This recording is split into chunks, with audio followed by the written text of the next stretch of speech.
3절에 나와 있는 이적과 기사는 애굽의 전역에 내려졌던 10대 재앙을 비롯해서 하나님의 각종 권능과 이적들을 가리킵니다. 이 이적과 기사에서 이적이라는 것은 히브리 말로 오트라는 단어인데요. 이 오트는 다른 말로 표와 표징으로도 이렇게 번역이 됩니다.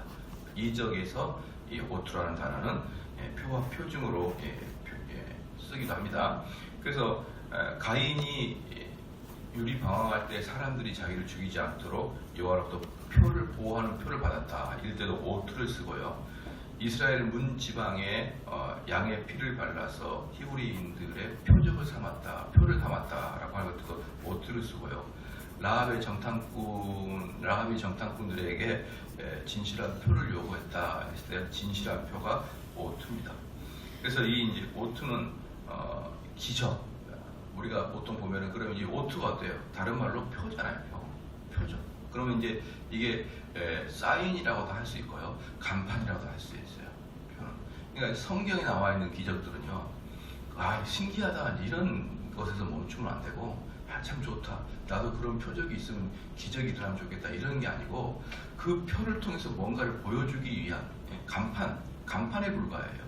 우리는 어느 곳에 갈 때, 우리가 서울시청에 갈 때 서울시청 가는 게 중요하지 서울시청이라는 그 간판이 중요한 게 아니잖아요. 이정표가 중요한 게 아니지 않습니까? 그래서 우리는 그래도 서울시청에 가기 전까지는 그 이정표를 보고 달려야 되죠. 그러나 우리가 그 이정표 밑에서 계속 맴돌고 있거나 이정표 그 자체를 뭔가 귀한 걸로 여기고 있으면요, 우리는 목적이 어긋나는 것이죠. 목적은 어디입니까?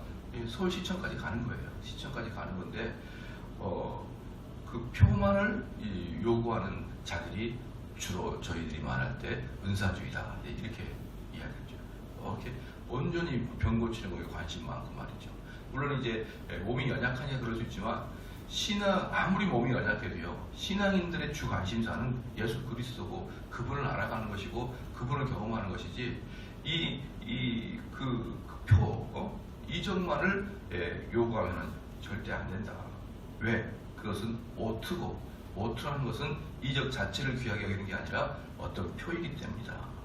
그렇죠. 그래서 이 이적은 백성들에게 여호와는 하나님이시요 그 외에 다른 신이 없다는 것을 증명시키기 위해서, 또 이 표는 우리들에게 믿음을 더욱더 강하게 하기 위해서, 믿음을 강하게 하기 위해서, 또는 이 표는 우리에게 경고하기 위해서입니다. 경고하기 위해서. 이런 우리가 이제 기도원에게 줬던 양털 밖에만 물이 수북하게 이슬이 쌓이고 양털은 푸석푸석하고, 그렇죠. 그 다음 날은 양털에 물이 이게 딱 차가하고 일반 땅에는 아무것도 없게 하고, 이런 식의 표는 뭡니까? 어떤 경고나 또 사인, 또 어떤 힘을 주기 위한 이런 것들이거든요. 그 다음에 선지자의 말에 확증, 이게 이제 표에 대해서 대단히 중요한 거죠. 왜 우리에게 기적을 주느냐? 나는 선지자고 나의 말은 하나님께로부터 왔던 확신이 있는 것이다 라는 차원에서 주는 거예요. 그러니까 여러분 좀 들어보셨죠? 왜 우리에게 기적을 주죠? 기적을 주는 이유는 사도들이 말한 이 이야기가 예수님께서 우리에게 직접적으로 주신 것이다. 사도 개인, 바울 개인의 생각이 아니고 하나님이 주신 메시지이기 때문에 이 메시지가 참된 메시지냐라는 걸 보여주기 위해서는 사도들에게도 기적이 필요한 거예요. 이건 성경을 기록한 저자들에게는 너 말이 참되냐? 두 가지로 확증하거든요. 너 말이 참되냐? 두 가지로 답장하는데, 첫 번째는 그렇게 말하는 자가 정말 놀라운 표적을 이루느냐 이거하고, 두 번째는 뭡니까? 먼 훗날 그 표가, 그 이적이 실현됐느냐? 죄송합니다. 그 예언이 실현됐느냐? 두 가지로 봐요. 첫 번째, 그가 놀라운 기적을 행하느냐? 두 번째, 그 예언이 먼 훗날 실현되었느냐? 이 두 가지를 그가 참된 선지자인지 아닌지 구별하거든요. 그렇기 때문에 우리는 이 성경 말씀이 기록된 이후에는 그래서 그런 표적이 멈췄다라고 보는 것이 우리 개혁주의 입장입니다. 그러니까 성경의 저자가 이 성경이야말로 하나님 주신 그 말이고 내 말이 아니다 라는 것을 증명하기 위해서 표적이 이루어졌다 그러면, 성경이 완성된다 그러면 더 이상 그런 표적은 일어나지 않습니다. 예를 들어서요, 이런 것이에요. 우리가 감기에 걸렸거나 또는 어디가 많이 아파요, 또는 암이 발생할 수 있어요. 자, 이런 것을 하나님께 기도해서 나을 수가 있습니다. 지금도. 근데 우리가 멈췄다고 하는 표적은요, 이런 표적이 아니에요. 아주 그 재창조 표적이에요. 예를 들어서 소경이 눈을 뜬다. 이건 소경이 눈을 뜬다는 것은요, 그저 이렇게 눈에 힘이 없다가 우리 신봉사 심청전 보면은 어때요? 눈을 깜빡깜빡 하다가 눈을 딱 뜨잖아요. 그러니까 이건 뭐냐면 눈을 감고 있다가 눈을 뜨는 게 아니에요. 장님은 뭐냐? 온 신경이 다시 재창조가 돼야 되는 거예요. 장님은 그냥 눈을 뜨는 게 아니란 말이에요. 그 다음에 이 팔이, 이 소아마비가 낫으려 그러면 그냥 팔을 푸팽이 아니라 이 속에 있는 근육 조직이 다시 재창조가 돼야 되지, 풀어지는 거예요. 안진병도 마찬가지고 죽을 병도 마찬가지고. 그러니까 이러한 것들은 여러분 그 병이 나와서 치유하는 것하고는 좀 다른 개념이에요. 재창조의 개념이란 말입니다. 그런 것들은 완전히 스탑됐다는 거예요. 스탑. 그래서 장님이 눈을 떴다, 안진병이 일어났다, 마른 손이 펴졌다, 믿지도 않습니다. 저희는. 만약에 그런 사람이 있다 그러면요, 제가 어릴 때부터 직접 봐왔던, 그렇죠? 요한복음에도 보면 어땠어요? 날 때부터 소경인자, 주변 사람들이 그가 소경이가 다 아는 자, 그 자가 눈을 떴잖아요. 그러니까 누군가 눈을 떴다 그러면 목사님 좀 말해요. 전 소경이 눈 뜬 거 봤는데요. 그럼 제가 진짜 물어봐요. 진짜 봤습니까? 아니요, 누구한테 들었는데, 어디 집회 가니까 목사님이 그렇게 말씀했는데요. 저는 항상 묻고 있는 게 이거예요. 당신이 어릴 때부터 봤던 사람이 진짜 눈 떴는 것을 이야기하라. 저는 그런 사람 못 봤거든요. 다리가 이렇게 완전히 안진병이 있었는데 일어났다. 없어요. 그러니까 요한복음에 소경이 뭐라고 합니까? 창세 때부터 지금까지 소경이 눈 떴다는 것을 한 번도 없었는데 이렇게 이야기하잖아요. 오직 예수님 때만 눈을 떴잖아요. 그냥 이러한 것들이 여러분 쓸데없이 그런 걸로 기대하면서 허송세월을 보려면 안 됩니다. 그런 것들은요, 들어주지도 않고, 그런 걸 열심히 기도해서 안 들어주면 나중에 낙심하고 실망해요. 그러나 우리의 병듦의 회복은 다른 차원의 문제란 말이에요. 그래서 여기서 이적과 표적이 어떤 뜻이냐? 사인이다. 근데 어떤 사인이냐? 이 사람이 참된 선지자다. 이 참된 선지자의 뜻이 뭡니까? 이 말씀은 인간의 말이 아니라 하나님의 말이다. 그것을 증언하기 위해서 이적과 표적이 있었다는 것을 잘 아실 거죠. 그 다음에 이적과 표적의 마지막 뜻은 뭐냐 그러면 이것들을 통하여서 하나님의 언약을 기억하라는 것입니다. 하나님의 언약을 기억하라. 예를 들어서 무지개를 볼 때, 그다음에 할례를 볼 때, 안식일은 이스라엘의 표징입니다. 할례는 주님의 백성에 대한 표징이고요. 또 이스라엘 안식일을 준수하는 것도 이스라엘의 표징인 것입니다. 이러한 것이 바로 이적과 기사를 말할 때 오트에서 말하는 주 내용들입니다. 그런데 이제 재밌는 게 뭐냐면 아까도 말씀드렸지만 이적과 표적은 그 자체로 의미가 있는 게 아니고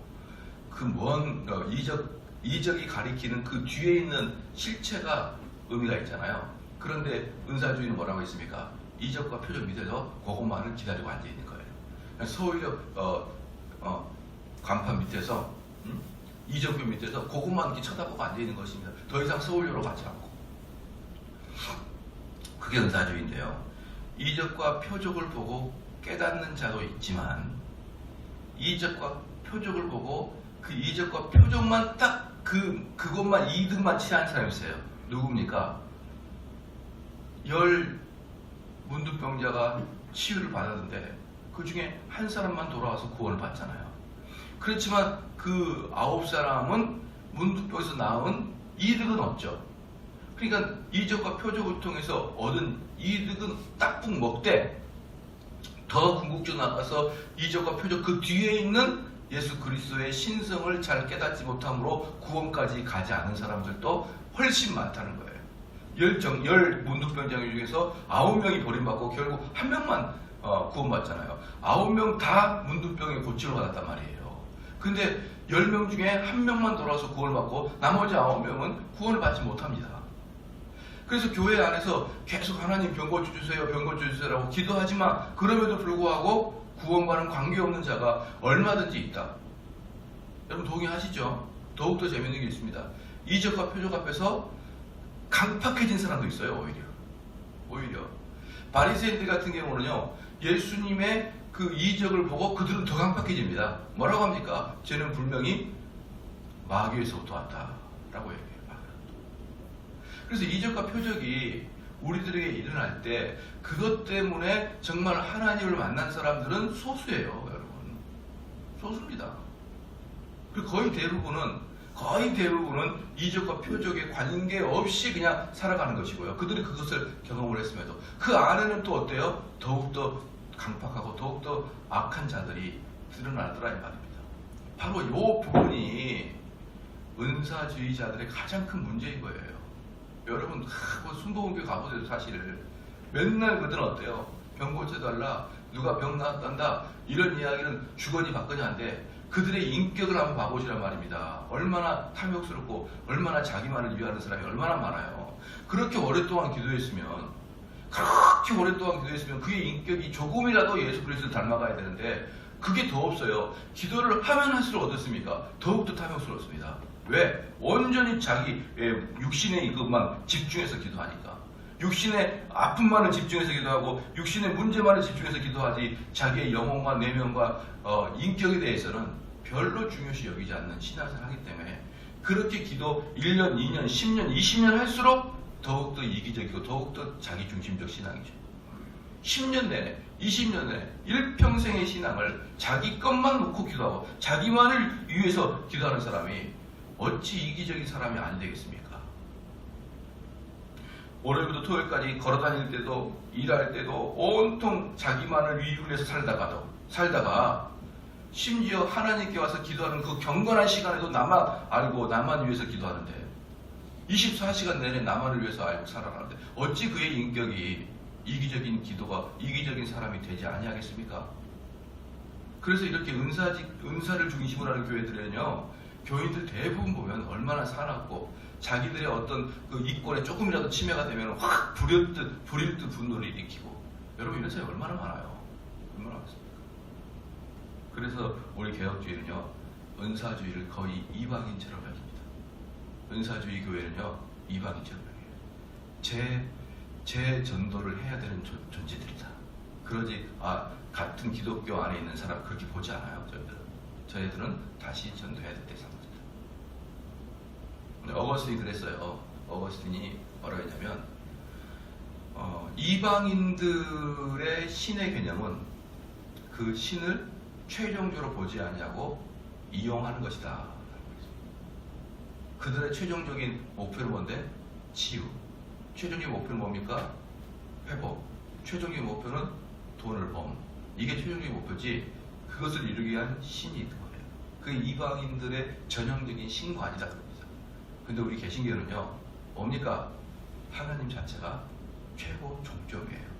나는 그 하나님만 만나면 되는 것이고 나는 그 하나님만 알아가면 되는 것이지 그 이후에는 그분이 주면 감사하고 안 줘도 상관없는 거예요. 여러분들이 우리가 다 부모님이니까 생각해 보십시오. 자녀들이 이제 설날에 여러분 만나러 와요. 근데 그 자녀들은 최종적인 목적이 뭡니까? 엄마 아빠 만나는 거예요. 최종적인 목적이. 근데 그 자녀가 올 때마다 최종적인 목적은 엄마 아빠를 만나고 오는 게 아니라 설날 끝나고 집에 들어갈 때 한 바리바리 싸가지고 가는 것을 목적으로 가지고 온다고 생각해봐요. 얼마나 부담되고 얼마나 얄밉습니까? 근데 우리는 하나님 자체를 최종적으로 보지 않고 하나님부터 나오는 그 은혜와 그 여러 가지 아름다운 것들을 최종 목적으로 한다 그러면 하나님은 분명히 아실 거예요. 여러분은 우리는 하나님을 사랑하지 않는 것을 하나님이 아실 거예요. 자, 이런 게 은사주의의 가장 큰 맹점인 거 아시겠죠? 그래서 여러분들 물론 지금도 하나님의 그 치유의 역사는 당연히 일어나죠. 그러나 그걸 목적으로 자꾸 신앙생활을 그렇게 하거나 그런데 쫓아다니면서 기도 다니면서 그런 걸 하거나 제발 그러지 좀 마십시오. 그러지 말아요. 충분히 그렇게 해왔고 별것도 없다는 거 다 아실 거예요. 5절에 보면은요, 5절에 또 너희가 이곳에 이르기까지 광야에서 너희에게 행하신 일과 어떤 일이 했습니까? 만나와 메추라기를 줬죠. 그 다음에 먹이시고 반석에서 물을 내셨죠. 의복과 신발에 공급을 해주심으로 살았죠. 이런 것들을 거듭거듭 회고하게 함으로 어떻습니까? 왜 모세가 그런 것들을 자꾸 생각나게 하고 그게 회고하게 합니까? 그래야 감사가 하기 때문에. 그래서 우리 성도들이 감사하는 조건이 뭐냐면 하나님 지금까지 나에게 주셨던 은혜를 생각해야지만 감사가 되는 거예요. 나를 여기까지 이끌어주신 그 하나님의 그 이끄심을 확인해야 감사하게 되는 것입니다. 그래서 우리 모세는 계속적으로 또 설교하고 또 설교하고 하나님이 너희들에게 했던 그 일들을 곰곰이 생각해라는 거예요. 곰곰이 생각해라. 6절 말씀에 루벤 자손 엘르압의 아들 다단과 아비람에게 하신 일 곧 온 이스라엘의 한가운데서 땅으로 입을 열어서 그들과 그 가족과 그 장막과 그를 따르는 모든 생물을 삼키게 하신 일이라. 여기 뭐냐면 다단과 아비람이라고 이야기하니까 잘 모를 수 있는데 이게 민수기 16장에 나온 고라의 작당들입니다. 고라의 작당은 누구냐면 고라, 여기 나와 있는 다단, 아비람, 한 명 더 있어요. 온. 이름이 세 명이 다단, 아비람, 온. 그리고 얘들의 대장이 고라입니다. 고라. 근데 여기서는 고라의 이름이 빠졌고 온 이름이 빠졌고 그냥 다단과 아비람 이렇게 이야기했습니다. 근데 이 레위 고라는 레위 지파예요. 레위 지파였는데 이 레위 지파 중에서 고라는요 가장 제사장하고 근접하게 해서 일했던 성전을 섬기는 그런 사람이었습니다. 제가 여러분에게 가끔 말씀드렸지만 이 제사장과 레위 지파의 관계는 뭐와 관계를 했습니까? 법원에서 판사와 법원 행정 직원과의 관계예요. 그래 법원 고시도 있어요. 법원 행정직도 있거든요. 그렇기 때문에 법원 행정직에 있는 사람들도 결코 이 머리가 딸리는 사람이 아닙니다. 법원 그 공무원 시험 보러 가려면 얼마나 어렵습니까? 또 그 중에 보면은 고위직들은 고시 출신들이에요, 다. 그럼에도 불구하고 어때요? 법원에는 판사가 주도적인 일을 하는 거잖아요. 그리고 판사가 그 일을 하기 위해서 모든 행정직원이 움직이는 거예요. 심지어 그 행정직원들이 판사들의 휴가나 급여까지도 다 이렇게 보고가 들어가기 때문에 사실 누가 더 위다 누가 더 아래다 라고 말할 수는 없지만 우리는 법원 그러면 딱 먼저 떠오르는 사람이 누구예요? 판사예요. 판사. 학교 그러면 선생님이 딱 떠오릅니다. 그러나 학교는 선생님과 학교 행정직원이 대등한 관계입니다. 그것처럼 레위 지파들은 그 성전을 섬기는 데 있어서 그렇게 행정직원처럼 이렇게 섬기는데 이 고라는 바로 그 제사장 옆에서 일을 하면서 야 우리는 빚도 없고 오양새도 없는데 쟤네들 뭐 우리랑 별 차이도 없는데 모든 영광은 제사장이 받구나 이렇게 생각했던 거예요. 그래서 배가 아파서 일으켰던 게 고라의 작당들이었습니다. 고라의 작당이 근데 하나님께서 그들에게 어떤 벌을 줬느냐, 그의 전 가족과 전 재산 생축을 갖다가 입을 쩍 벌려가지고 땅에 입을 쩍 벌려서 다 빠뜨려서 다 죽여버렸습니다. 그래서 민수기 16절 3절에 이렇게 말하는 거예요. 너희가 분수에 지나도다. 너희가 어찌하여 여호와의 총에 위해 스스로 높이느냐. 이렇게 그 레위 고라에게 이렇게 책망하는 것입니다. 그 다음에 민수기 13절에는 이렇게 얘기했어요. 다단과 아비람은 모세를 향해서 이렇게 비난했습니다. 네가 우리를 적과 꿀이 흐르는 땅에서 이끌어내어 광야에서 죽이려 함이 어찌 작은 일이게 오히려 스스로 우리 위에 왕이 되려 하느냐. 그러니까 이제 다단과 아비람은 모세를 향해서 너가 누구기에 우리 위에 서느냐? 너가 뭔데 왕이 되느냐? 이 말이거든요. 너가 뭔데 가장 지도자가 되느냐? 누가 너를 그 일을 시켰느냐? 이걸 누가 했다고요? 바로 최고의 그 제사장, 대제사장 옆에서 다 일을 하는 그런 사람들이 이렇게 일을 하는 거예요. 일을 하는 것입니다. 이런 일은 불만이 멀리 있는 사람들은 가히 근접도 못하는데 아주 2인자, 3인자들이 그렇게 원래 스트라이크에 느끼잖아요. 그러면서 이제 뭐라고 합니까? 너희들이 우리가 원래 탁 그럽니다. 네가 우리를 어디서 젖과 꿀이 흐르는 땅에서 그랬어요. 근데 정확하게 뭡니까? 애굽 땅에서 건져서 우리 하나님께서 너희를 젖과 꿀이 흐르는 땅으로 보내주겠다 이렇게 얘기했거든요. 근데 정반대로 얘기하는 거예요. 오히려 애굽이 젖과 꿀이 흐르는 땅이었다 이렇게 얘기하는 거예요. 이게 반역이죠. 반역입니다. 여러분 가끔 보면요, 성경 공부나 그 다음에 뭔가 설교를 하고 난다 그러면 사람들이 이해를 못하는 경우가 있어요. 그럼 목사님께 물어봅니다. 목사님 이게 무슨 뜻입니까? 이거 하고 그 가르침이 너무나 싫어가지고 그 가르침이 너무나 싫어서 도저히 동의가 안 돼서 질문하는 경우가 있어요. 그거요? 전혀 다릅니다. 전혀 달라요.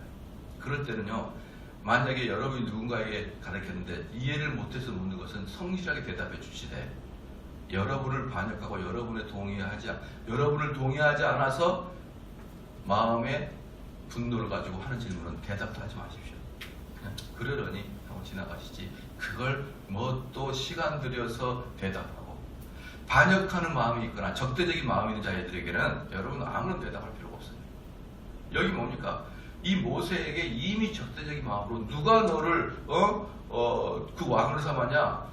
네가 뭐 우리는 젖과 꿀이 흐른다고 인도한다고? 에이, 젖과 꿀이 흐른다고 오히려 애굽 땅이야. 이런 사람한테 모세가 가가지고 야, 왜 그곳이 젖과 꿀이 흐른다니 내가 보여줄게. 왜 애굽보다 가나안 땅이 더 좋은지 내가 이해해줄게. 그런다고 그 사람들이 마음을 바꾸고 갔습니까? 그래서 민수기 16장 14절에 이렇게 얘기합니다. 네가 사람들의 눈을 빼려느냐? 네가 이 사람들의 눈을 빼려느냐? 이게 뭡니까? 누구를 장님으로 하냐 이 말이에요. 누구 장님으로 하냐? 야, 이 아니 모세한테 완벽하게 대적해요. 그래서 만약에 사람들이 불만불평하다, 너무 힘들어요. 그런 사람은 어떻습니까? 우리 하나님이 계속 또 살려주고 매출하여도 내려주고 만남 내려주고 물도 주고 그렇게 그들의 마음을 돌이키게 하도록 오랜 시간을 거치지만 대적하고 반역하는 자는 그 즉시 없어버렸습니다. 하나님께서. 그 즉시. 여러분 조심하시기를 주의로 축원합니다. 개인적으로 만날 때도 사람들 관계할 때도 대적하는 마음 갖지 마세요.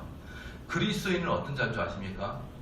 저도 기분 나쁜 일이 많고 때로는 아유 나도 한마디 해버릴까? 이런 마음이 있지만 아유 내가 참아야지 그러고 돌아가잖아요. 그럼 집에서 또 화가 나잖아요. 그런 마음속에 내가 그 녀석을 한번 어떻게 린치를 좀 가할까? 이런 마음이 들겠죠. 그런 마음이 지속되는 것은 그리스도인이 아니에요. 그리스도인들은요 억울함을 당해도 그 억울함이 금세 풀어집니다. 왜? 내 속에 성령이 그것을 용서하라고 하시니까. 내 속에 성령이 계시는데 다른 사람을 해하려고 하는 마음을 계속 가지고 있다고요? 그럴 수 없습니다. 근데 불신자는 어때요? 그 해하려는 마음을 더욱더 확대시킨 다음에 실질로 린치를 다 주지 않더라도 속으로 맨날 며칠을 몇 년을 그러고 앉아 있는 거예요. 여러분 시골 교회가 좋을 것 같죠? 시골 교회는요 정말 안 좋습니다. 정말 안 좋아요. 저번에 언젠가 말씀드렸지만 목회자들에게는 서울에서 멀어질수록 좋지 않는 성도들과 만난다고 얘기해요. 서울에서 멀어질수록. 그래서 왜 시골을 어렵냐면요. 그 교회가 100년 됐어요. 그럼 100년 동안 어떻습니까? 100년 전 할아버지하고 이쪽 할아버지가 둘이 원수예요. 그 자손도 원수, 그 손지도 원수. 그래서 그 교회 가면 떠나지도 않고 저곳은 우리 할아버지부터 대대로 원수다. 섞이지가 않아요. 섞이지가. 그래서 이 교회 딱 부임해 가잖아요. 딱 부임해 가면은 요 사람하고 식사하면 여기서 원수 맺어버려요. 목사님하고. 그래서 시골에 있는 목사들은 목숨이 파리 목숨입니다. 파리 목숨. 만약에 딱 처음 갔는데 이분들이 탁 식사를 하면서 요분들을 목사님 요 장로님 요 사람들을 조심하십시오. 탁 얘기해. 그럼 이 장로님은 또 금세 또 정보가 왜 와, 왜? 그 동네 다 또 교인들이 다 아는 사람이니까. 아, 이번에 신임 목사님이 B 장로님하고 식사를 하던데요. 그 A 장로님 딱 들어가요. 그럼 그때부터 다 이렇게 식 찍고 있어요. 저는 그들을 보면서 이렇게 생각합니다. 너희들이 그리스도인이냐? 다른 사람을 미워하는, 그것도 교인을, 같은 교인을 미워하는 2대 3대 때 그렇게 미워하고 원수를 하고 서로 말도 섞지 않고. 여러분, 이런 일 많으면 적습니까? 많아요. 많아요. 서울에는 어때요? 만약에 그러면 에이 몰라, 내가 다른 교회 가버리니까 떠나버리니까 덜 그럽니다. 근데 시골은요, 떠날 교회도 없어요. 그냥 거기서 내가 왜 떠나? 내가 여기서 수십 년째 있었는데 왜 떠나? 이러면서 그냥 뿌리채, 칡뿌리처럼 깊이 들어가가지고 그 교회에 바른 말씀을 전할 목사들을 다 내쫓아버립니다. 다. 여러분, 조심하시길 바랍니다. 내 마음의 분노와 미움이 오랫동안 가서 결국 어때요? 야, 누가 내 눈을 빼려고 하느냐? 누구 눈을 속이려고 그러느냐? 이런 악한 마음을 가지고 모세를 대적하는 자들이 어떻게 됐습니까? 그날 그냥 입이 벌려가지고 그 자손들까지 그냥, 그 자손들까지 그냥 하나님 다 땅에다가 묻어버렸습니다. 다 땅에다가. 왜 자손들까지 묻었을까요? 이렇게 작당할 때까지 어떤 일이 발생했을까요? 집에서 얼마나 모세를 씹어댔을까요? 모세를 얼마나 욕을 했을 것이고. 그럼 그 자녀의 마음속에 어릴 때부터 이미 어떤 마음이 듭니까? 어릴 때부터 이미 어떤 마음이 들어요? 아, 모세 나쁜 사람이다, 이런 생각이 들어요. 그래서 아마도 자손들까지 다 썩으리었을 거예요. 참 무서운 말씀이에요. 그 다음에 9절 보면요, 9절에 보면 또 여호와께서 너희의 열조에게 맹세하사 그의 후손에게 주리라고 하신 땅 곧 젖과 꿀이 흐르는 땅에서 너희의 날이 장구하리라. 그 날에서 거기서 장구하게 될 것이다. 근데 사실은 이스라엘 땅은 젖과 꿀이 흐르는 땅이 아니죠. 많은 경우에 뭐가 있습니까? 척박한 땅이잖아요. 그러므로 이 젖과 꿀이 흐르는 땅, 물론 애굽 땅보단 좋아요. 애굽 땅보단 좋은데 우리가 흔히 생각하는 그런, 우리 한반도 훨씬 젖과 꿀이 흐르죠. 이스라엘 땅에 비한다. 자, 봅시다. 그러므로 이 젖과 꿀이 흐르는 땅은 사실은 영적인 면이다. 육체적인 땅이라는 개념보다는 영적인, 너희들이 어떻습니까? 젖과 꿀이 흐르는 아주 기름진 하나님 말씀을 배우고 하나님과 함께 동행하는 그러한 땅에서 살게 될 것이다. 그런 땅. 그럼에도 불구하고 애굽 땅보다 좋아요. 가봅시다. 10절에. 그러니까 이스라엘 백성들에게, 아까 고라의 작당들에게 우리 모세는 하나도 변호를 하지 않아요. 야, 애굽이 더 좋은 땅이잖아. 우리가 갈 가나안 땅보다 애굽이 더 좋잖아. 그럴 때 그들은 반역하고 있었기 때문에 모세는 하나도 대답을 안 합니다. 근데 이제 여기 후손들에게 대답해요. 왜 가나안 땅이 더 젖과 꿀이 흐르는 땅이다 말해주겠다. 이렇게 얘기하면서 10절에 내가 들어가 얻으려 하는 땅은 내가 나온 애굽 땅과 같지 아니하니 거기서는 너희가 파종한 후에 발로 물 대기를 채소밭에 댐과 같이 하였거니와. 이게 무슨 말이냐면 그 애굽은요 비가 없는 나라입니다. 애굽은 비가 없어요. 그런데 1년에 한 차례씩 뭡니까 아프리카 높은 산, 애굽은 그 높은 산이 없어요. 평지입니다. 평지예요. 쫙 지평선이 보이는 평지입니다. 참 재밌는 게요. 하나님의 엄청난 그 놀라운 그 하나님의 지혜에 감탄했어요. 감탄. 제가 지난번 서경님의 설교 시에도 말씀드렸는데요. 비가 한 방울도 오지 아니하는 나라에 하나님이 물을 대는 방법을 뭐였죠? 비가 거의 없어요. 근데 그 비가 없는 나라에 하나님이 물을 대는 방법이 있어요. 그게 뭘까요? 산을 높이 만들다. 높이 만들면 이 산 꼭대기는 항상 만년설입니다. 만년설. 그게 녹아서 물로 되는데 이스라엘은 어떤 산입니까? 헐몬산에서 그 물이 내려오는 거예요. 그러니까 사시사철 요단강이 끊기지 않아요. 비가 안 와도. 그러니까 여러분 사막에도 물이 철철 흐르는 것은요, 각쭉 가보면 엄청나게 높은 산이 하나 있는 거예요. 그럼 거기 끝에 항상 뭐가 있는 거죠? 만년설이 있고 그 만년설에서 물. 야, 하나님 정말 놀랍다. 비가 오지 않아도 사람이 살 수 있도록 그 산 하나를 높이 올려놓는구나. 아프리카도 마찬가지입니다. 아프리카도 높은 산을 만들어 놓고 그 산에서 물이 흘러내려와서 쫙 강을 일으게 하는데 그 강에 따라서 물이 흐르는 것이 바로 나일강이에요. 나일강. 그래서 이집트는요 비가 거의 안 와도 나일강이 그 산에서 내려오는 물로 어때요? 항상 나일강이 넘실넘실거립니다. 그런데 우리로 말하면 봄에 봄이 뭡니까? 추울 때 얼음이 가득 얼었다가 그것이 녹기 시작한 봄에 나일강이 범람합니다. 범람. 그럴 때 어떠냐? 그 범람하는 거 가지고 온 이집트가 농사를 짓는데, 그런데 문제는 뭡니까? 비가 안 와요. 그러니까 이집트 전역에 비가 온 게 아니라 나일강만 이렇게 따라서 물이 많단 말이죠. 그럼 농사를 지려면 어떻게 됩니까? 수로를 놔야죠. 수로를 놓을 때 이렇게 물을 떠서 풍차같이 돌리는 것을 뭘로 하죠? 다리로 이렇게 확 해가지고 그 나일강의 물을 옆으로 계속 하는 거예요. 이해가 되시죠? 왜 수로를 하는데 그냥 우리처럼 뚝 뚫어놓고 가는 게 아니고 왜 다리로 계속 이렇게 돌려줘야 이 물이 가느냐? 평지니까 물을 옆으로 하려면 사람이 직접 다리로 풍차 같은 걸 돌려가지고 그 물을 옆으로 세거든요. 너희들이 그거 할 때 얼마나 고생했느냐 이 말입니다. 이게 바로 10절 말씀이에요. 봐봅시다. 네가 들어가 얻으려 하는 땅은 내가 나온 애굽 땅과 같지 아니하니 거기서는 너희가 파종한 후에 발로 물대기를 채소밭에 댄 것 같이 하였거니와. 근데 여기에 비해서 이스라엘의 특징이 뭐냐면 이스라엘은 산지가 많아요. 여러분 이스라엘 다음에 우리가 같이 여행 한번 가야 되는데요. 이스라엘 가면 산지가 많아요. 예루살렘 성도 높고 다 높아요 산지가. 그러면 거기는 뭐가 있겠습니까? 댐 같은 게 쉽게 만들어집니다. 캄보디아를 갔는데 깜짝 놀란 게 뭐냐면 거기 여러분들 비 많이 오잖아요.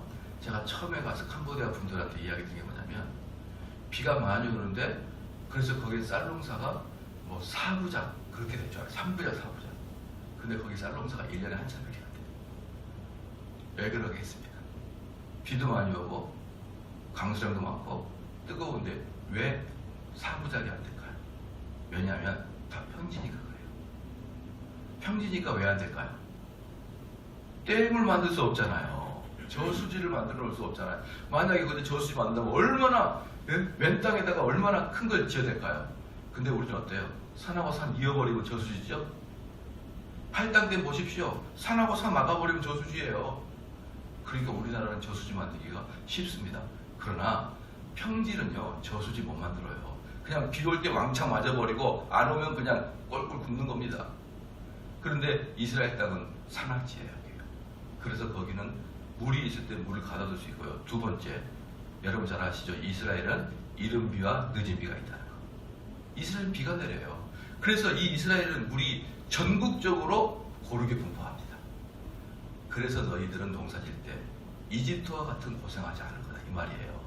하나님 너희에게 적당한 비를 주실 것이고 그 빛은 전국에 뿌려질 것이고 그 전국에 뿌려진 비는 댐을 만들어서 거기서 물을 갖다 놓으면 된다는 것입니다. 이게 얼마나 좋은 곳이냐라고 이야기하는 게 바로 11절입니다. 너희가 건너가서 얻을 땅은 산과 골짜기가 있어서 하늘에서 내리는 비를 흡수하는 땅이요. 네 하나님 여호와께서 공고하시는 땅이라. 새초부터 새말까지 내 하나님 여호와의 눈이 항상 그에 있느니라. 할렐루야. 이러한 예비하심이 있다. 예비하심이 있으니까, 그러니까 처음에 보니까 모세는 어때요?